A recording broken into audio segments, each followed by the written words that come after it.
Pasaremos a hablar de los agonistas colinérgicos. ¿Cómo vamos a clasificarlos a los agonistas colinérgicos? Vamos a clasificarlos de dos maneras. Primero vamos a tener a los agonistas directos, es decir, aquellos que se unan al receptor y generen una respuesta, dentro de los cuales vamos a tener a los no selectivos y a los selectivos, que van a ser selectivos del tipo de receptor colinérgico al cual se unan, sean muscarínicos o nicotínicos.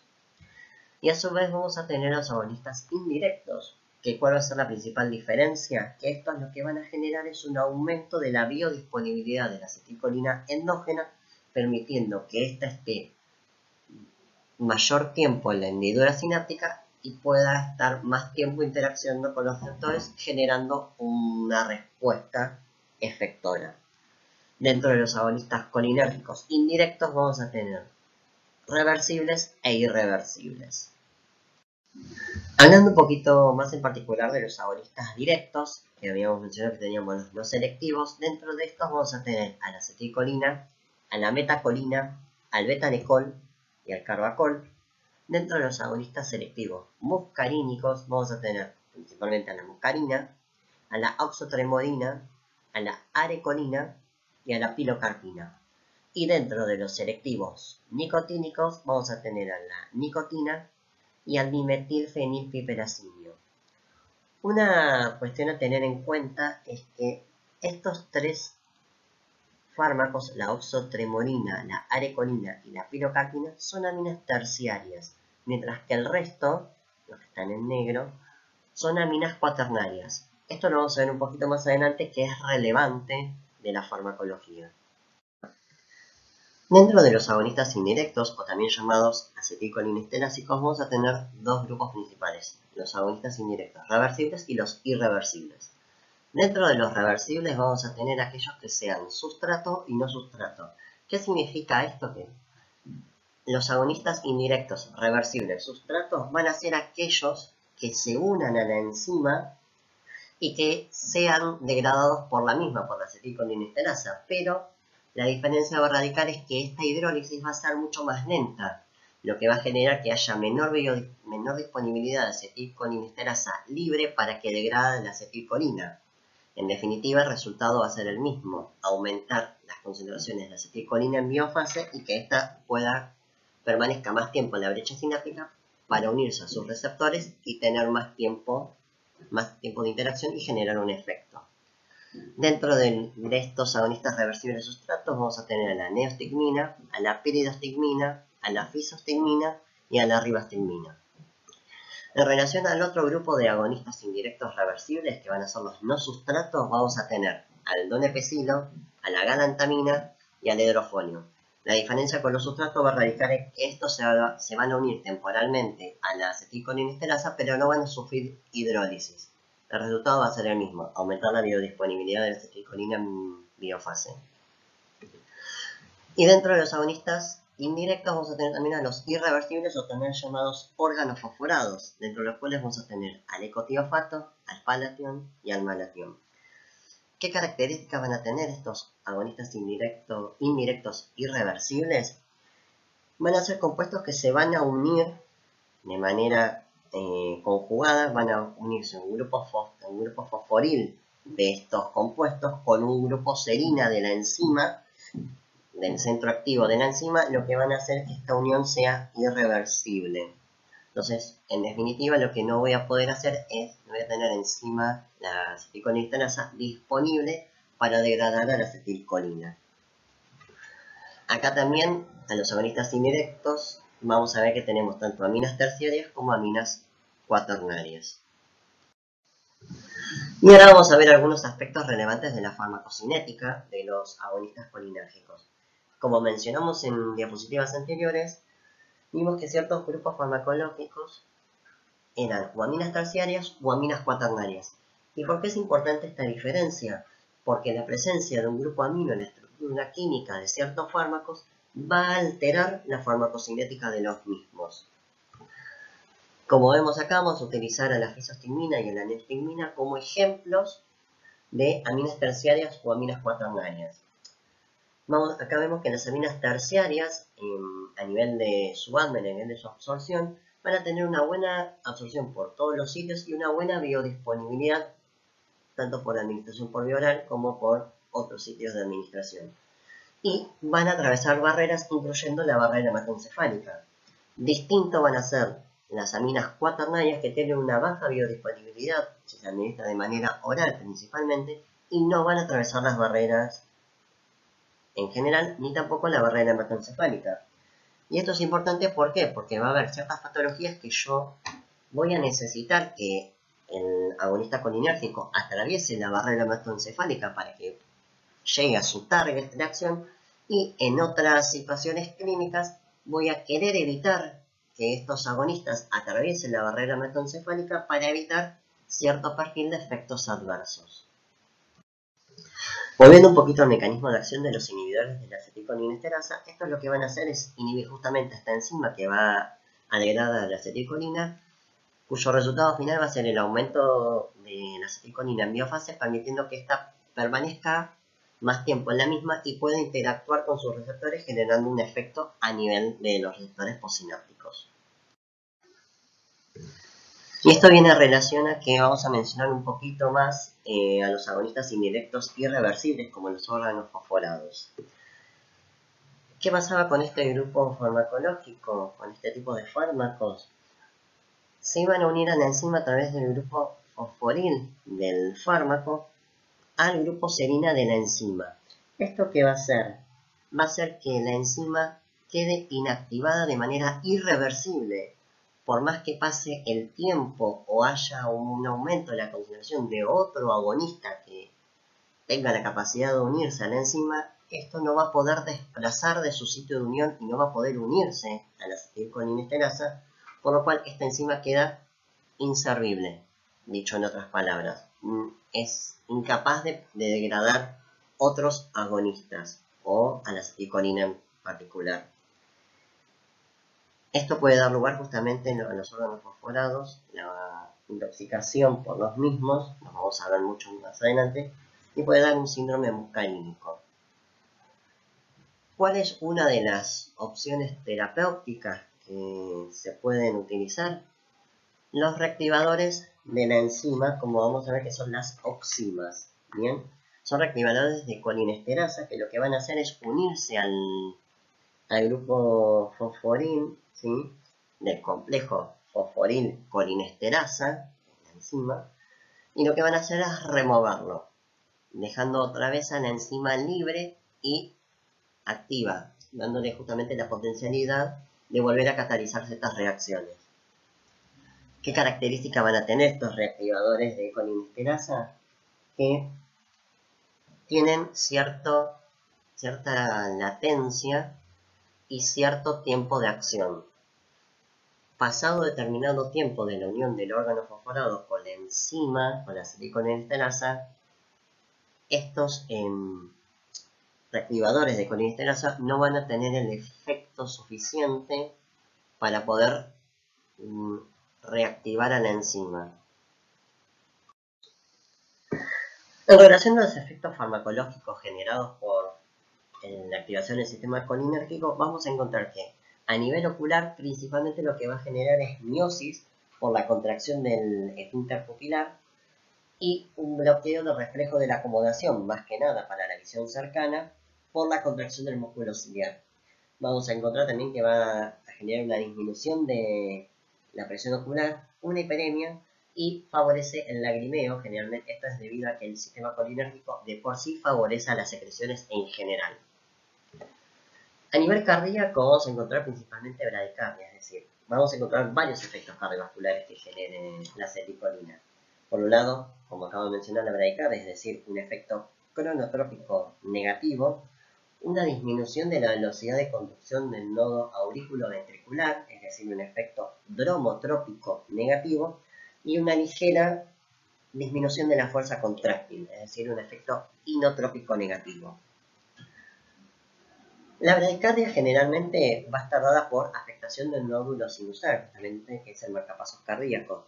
Esto es debido a que la acetilcolina lo que hace es incrementar una corriente de potasio dependiente de la acetilcolina. Entonces, ¿qué pasa? Si yo favorezco una corriente generalmente saliente de potasio, la célula excitable queda más hiperpolarizada, entonces va a tardar más o va a necesitar que un estímulo sea de mayor intensidad para poder alcanzar un valor umbral, y poder desencadenar un potencial de acción. En definitiva, lo que hace es retrasar o disminuir la frecuencia de disparos de potenciales de acción, que eso se va a traducir en una bradicardia. Con respecto al efecto dromotrópico negativo, es decir, la disminución en la velocidad de conducción, esta es por afectación del nodo AB. Lo que va a generar es disminuir la conducción de los estímulos nerviosos a través del nodo AB por bloqueo de canales de calcio voltaje dependientes. Recuerde que en las células excitables son calcio dependientes. La primera fase de potencial de acción es calcio dependiente. Si yo bloqueo esa fase, voy a enlentecer el disparo del potencial de acción. Bien. En relación a la vasodilatación, y esto va concomitante con los efectos cardiovasculares, la acetilcolina puede generar una vasodilatación que puede darme un descenso transitorio de la tensión arterial debido a la vasodilatación generalizada que produce. ¿Cómo la genera? Por estimulación en un endotelio sano de receptores muscarínicos de tipo 3. La activación de estos receptores, que recuerden, están acoplados a proteína G, lo que va a hacer es activar a la fosfolipasa C y al inositol trifosfato, que va a llevar a la activación dependiente de calcio calmodulina de la óxido nítrico sintasa. Esto que va a dar lugar a un aumento de la concentración de óxido nítrico, y justamente el óxido nítrico genera una vasodilatación. Una aclaración muy importante: el endotelio vascular no tiene inervación colinérgica, no llegan fibras parasimpáticas o colinérgicas, quieren decirlo, al endotelio vascular. Lo que voy a encontrar es solamente receptores muscarínicos. Son dos cosas distintas a tener presente, ¿sí? Porque no es que la activación del sistema parasimpático va a dar a consecuencia una vasodilatación con la consecuente hipotensión, sino que la activación de receptores muscarínicos a nivel del endotelio vascular, siempre y cuando este esté sano, va a dar lugar a la vasodilatación, ¿sí? Con un descenso transitorio en la tensión arterial. Pero que quede claro esta diferencia. En el endotelio vascular tiene receptores muscarínicos, no tiene inervación colinérgica, no hay fibras que lleguen hacia el endotelio vascular. Con respecto al aparato respiratorio, lo que van a generar los agonistas es una broncoconstricción principalmente, y también un aumento de las secreciones traqueobronquiales por estimulación de ciertos quimioreceptores. A nivel del tracto gastrointestinal, en general, lo que van a hacer es un aumento del tono, de la amplitud de las contracciones y de la actividad secretora de los distintos órganos huecos, sea estómago, sea intestino. Bien, favoreciendo obviamente el peristaltismo. A nivel urinario, lo que va a favorecer globalmente es la micción. ¿Cómo lo va a hacer? Lo que va a generar es una contracción del trígono vesical y una relajación de los uréteres. Bien, entonces esto justamente va a estar mediado por los receptores principalmente muscarínicos de tipo 3. Entonces recuerden, para favorecer la micción yo voy a contraer el músculo detrusor y relajar el trígono vesical. A nivel del sistema genital, principalmente masculino, lo que va a favorecer es la erección, y a nivel de las glándulas sudoríparas va a favorecer la sudoración. Y acá también una nueva aclaración. La sudoración en general está mediada por estímulos simpáticos, pero las glándulas sudoríparas es la excepción a la regla. Vamos a ver, en en la clase siguiente en el sistema adrenérgico que todo lo que tiene que ver, todo en relación a la sudoración y a las glándulas, a la transpiración, hablando mal y pronto, está mediada por acetilcolina y por noradrenalina, ¿sí? Por aminas diógenas. En particular, las glándulas sudoríparas, si bien responden a un estímulo simpático, la inervación es completamente colinérgica. Tanto la neurona preganglionar como la neurona postganglionar van a liberar acetilcolina. Entonces, no se queden con que la sudoración es parasimpática. No. La sudoración, más que nada de las glándulas sudoríparas, es colinérgica, pero responde ante un estímulo o ante la activación del sistema simpático. En cuanto a los efectos adversos que podemos encontrar de los agonistas colinérgicos, vamos a ver que a nivel del sistema nervioso central vamos a encontrar que puede generar alteraciones cognitivas y hasta convulsiones. Recuerden que esto lo van a generar más que nada aquellos agonistas colinérgicos que atraviesen la barrera hematoencefálica, es decir, que sean aminas terciarias principalmente.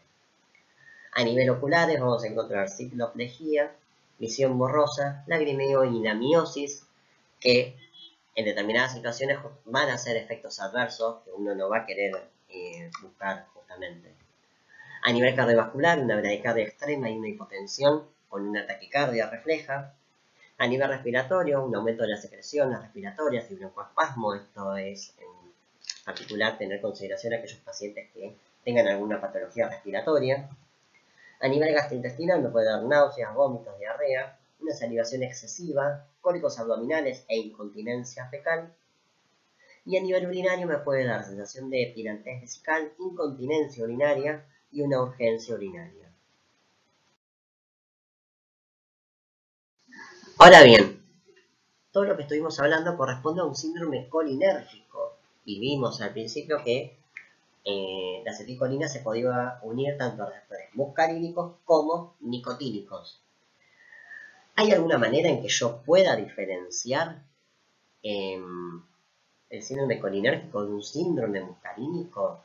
¿A qué me refiero con síndrome colinérgico y síndrome muscarínico? El síndrome muscarínico va a estar dado por la activación solamente de los receptores muscarínicos, mientras que el síndrome colinérgico implica tanto la activación de los receptores muscarínicos y de los receptores nicotínicos. Ahora bien, si bien el punto en común es la acetilcolina, que es el neurotransmisor, ¿cómo puedo distinguir estos dos síndromes clínicamente hablando? La principal diferencia va a ser a nivel muscular. ¿Por qué? Porque recuerden dónde tengo yo receptores nicotínicos, principalmente a nivel de los ganglios autonómicos y de la placa neuromuscular. Entonces, ¿cómo voy a dar cuenta de que hay activación de receptores nicotínicos? Las manifestaciones clínicas. Puedo encontrar que hay fasciculaciones, temblores, calambres, debilidad muscular y, en extremo, parálisis de músculos respiratorios. Esto es debido por activación de receptores nicotínicos a nivel de la placa neuromuscular, que justamente un síndrome muscarínico no me lo va a dar, porque en el síndrome muscarínico solo va a haber activación de receptores justamente muscarínicos, no va a haber afectación de receptores nicotínicos.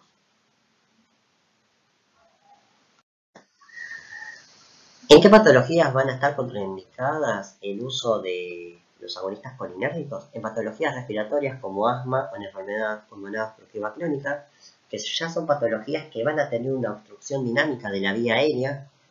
Entonces, dado que los agonistas colinérgicos generan broncoconstricción y broncorrea, pueden empeorar el cuadro y obstruir aún más la vía aérea. En patologías que den obstrucciones gastrointestinales, sean mecánicas o funcionales, que justamente al aumentar el peristaltismo, aumentar la secreción y aumentar el tono y la motilidad, si hay una obstrucción que no permite la evacuación del material propio, puede empeorar el cuadro. Y en patologías urinarias, como obstrucciones urinarias, que al favorecer la micción, pero no poder eliminar la orina, puede predisponer a ciertas cuestiones como infecciones o generalmente a retención aguda de orina que requiera de otros tratamientos. Ahora bien, ¿en qué tipo de patologías son útiles el uso de agonistas colinérgicos? Por ejemplo, la miastenia gravis, que es una enfermedad autoinmune que se caracteriza por generar autoanticuerpos contra los receptores de acetilcolina. Esto lo que va a hacer es que disminuya la activación de estos mismos, principalmente a nivel de la placa neuromuscular, dando lugar a una debilidad muscular y fatiga.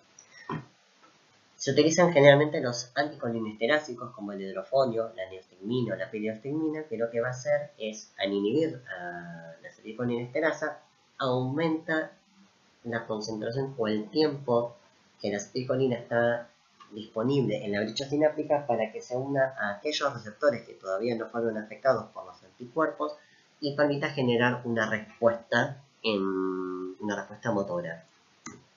También se utiliza muchas veces en el Alzheimer, que es una patología también neurodegenerativa. Se utilizan más que nada en el donepezilo y la galantamina. En patologías gastrointestinales como el ilio es generalmente se caracteriza por tener atonía y disminución del peristaltismo. Básicamente se utilizan el beta-necol o la neostigmina. También se puede utilizar en aquellos pacientes que tienen una gastroparesia o un enlentecimiento en el vaciado gástrico. Se pueden utilizar también los agonistas colinérgicos. Para lo que es el glaucoma, principalmente de ángulo estrecho, el carbacol o la pilocarpina se van a utilizar como gotas oftálmicas, porque justamente recuerden que los agonistas colinérgicos también disminuyen la presión intraocular, que es beneficiosa para el glaucoma de ángulo estrecho. En la intoxicación por atropina, vamos a ver ahora que la atropina es un antagonista colinérgico. Bien, entonces para revertir los síntomas del síndrome atropínico, que ahora lo vamos a mencionar, se utiliza la fisostigmina o la neostigmina, pero solo para los efectos periféricos. Recuerden la diferencia entre la fisostigmina y la neostigmina, cuál es una amina terciaria y cuál es una amina cuaternaria. Y también se utiliza para la reversión del bloqueo neuromuscular, principalmente la neostigmina o el hidrofonio. ¿Por qué? Hay fármacos que lo que van a hacer es bloquear a los receptores principalmente nicotínicos, entonces lo que van a hacer es generarme una parálisis de los músculos periféricos. Muchas veces esto se utiliza para la anestesia, entonces obviamente yo durante el acto anestésico voy a bloquear a los receptores nicotínicos principalmente y generar una parálisis de ciertos músculos para que sea más fácil la intervención quirúrgica y otras intervenciones al paciente, pero obviamente esto tiene que ser un efecto reversible. ¿Cómo lo voy a revertir cuando termina la cirugía? Justamente con estos agonistas colinérgicos. Ahora vamos a ver un caso clínico como para dar un cierre a los agonistas colinérgicos y dar paso a los antagonistas colinérgicos. Se va a utilizar como integración de ambos. En el teórico solo vamos a mencionarlo porque el grueso del análisis se va a hacer durante el seminario. El cuadro clínico comienza así. A las 12 del mediodía, el 107 recibe una llamada de una mujer que acaba de encontrar a su marido inconsciente al lado de unos naranjos que estaba fumigando. A su llegada, el médico de la ambulancia lo encuentra junto a una mochila de fumigación. En la inspección del paciente, el médico observa abundante cialorrea y disnea con cianosis moderada. Cialorrea, abundantes secreciones, disnea, sensación de falta de aire. A la auscultación se constata estertores húmedos en ambas bases pulmonares, o sea, ruidos pulmonares que emanan de que hay algo de líquido. Presenta temblores y fasciculaciones musculares, las pupilas están contraídas, el pulso es débil y la frecuencia cardíaca es baja. El resto de la exploración revela que tiene ruidos intestinales exacerbados. El paciente se encuentra sudoroso y se orinó y está hipotenso con una sistólica de 70 y una diastólica de 35 milímetros de mercurio. Al moverlo para llevarlo a la camilla, el paciente vomita, ¿sí? Junto a los utensilios para fumigar, el campesino tenía una botella de un insecticida que decía que era un metilparatión. Ya vimos que era este componente. Era un agonista indirecto, colinérgico, ¿sí? Era un inhibidor de la acetilcolinesterasa, irreversible, que lo clasificábamos como organofosforado. Y al llegar al hospital más cercano, el médico de guardia le administra rápidamente atropina junto a la pralidoxima para revertir el cuadro. La pralidoxima es un reactivador de la colinesterasa y la atropina es la droga patrón de los antagonistas colinérgicos.